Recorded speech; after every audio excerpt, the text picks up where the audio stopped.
শুধু আমাদের গল্পগুলোই ভেবে না যে এটা জুলাই গণঅভ্যুত্থানের গল্প হয়। এখানে প্রত্যেকটা মানুষের গল্পই আসলে জুলাই গণঅভ্যুত্থানের গল্প, এবং সেই গল্পগুলো আমাদের আসলে এখন আরও বেশি শোনা উচিত।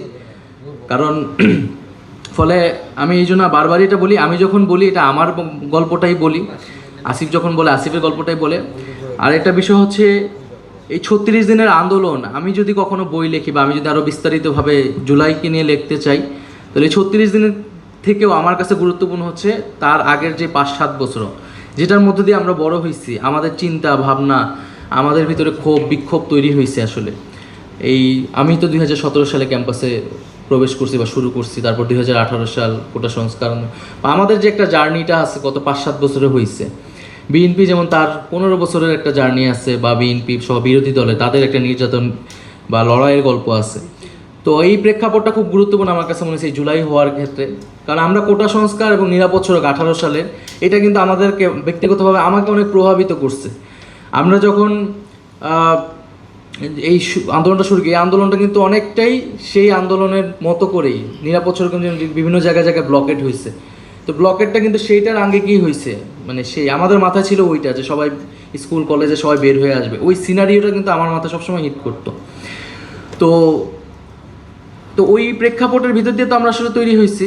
তো এই জন্য আমার কাছে সেই পুরো 5-7 বছর আমরা অনেকগুলো ছোট ছোট ঘটনা ঘটছে, অনেকগুলো আন্দোলন হয়েছে, আসিফ জেলে গেছে, আক্তার ভাই 2বার জেলে গেছে, এবং আমরা এখানে ছাত্র অধিকার পরিষদ হয়েছে, ছাত্র অধিকার পরিষদ ভাঙছে, নতুন একটা ছাত্র সংগঠন হয়েছে, এখানে আরও অনেকগুলো সংগঠন ভাঙছে, অনেক ধরনের পরিবর্তন হয়েছে আসলে রাজনীতিতে সেই পরে, এবং করোনার পরে এক ধরনের শিফট ঘটছে পুরো রাজনীতিতেই।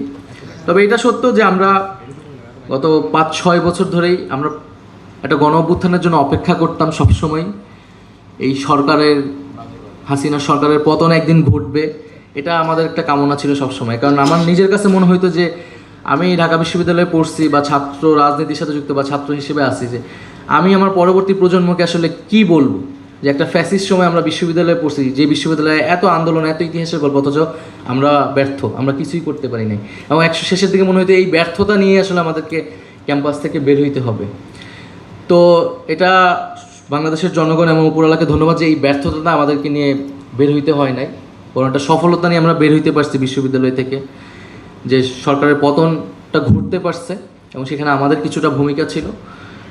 এবং আমাদের এখন সামনের যে বিষয়টা, যে আমাদের পরবর্তী প্রজন্ম, আমাদের প্রজন্ম এবং পরবর্তী প্রজন্মগুলো যারা বাংলাদেশে, তাদের জন্য যে আরেকটা ফ্যাসিজম তৈরি হবে না, এইরকম একটা রাষ্ট্র কাঠামো, সমাজ ব্যবস্থা বাংলাদেশে তৈরি করা, সেটার জন্য কাজ করা, যাতে আমাদের গণতান্ত্রিক অধিকারগুলা রাষ্ট্র হিসেবে 53 বছরে আমরা যা করতে পারি নাই, এই জুলাইয়ের মধ্য দিয়ে আমরা যাতে করতে পারি। এবং জুলাইকে আমি সবসময় মনে করি এটা আমাদের একটা স্টার্টিং পয়েন্ট, এটা আমাদের এন্ডিং পয়েন্ট না। আমরা জুলাই থেকে শিখেছি, জুলাই থেকে আমরা শুরু করেছি, এবং এই যে আমাদের জার্নিটা গণতান্ত্রিক লড়াই, এইটা আমাদেরকে অব্যাহত রাখতে হবে।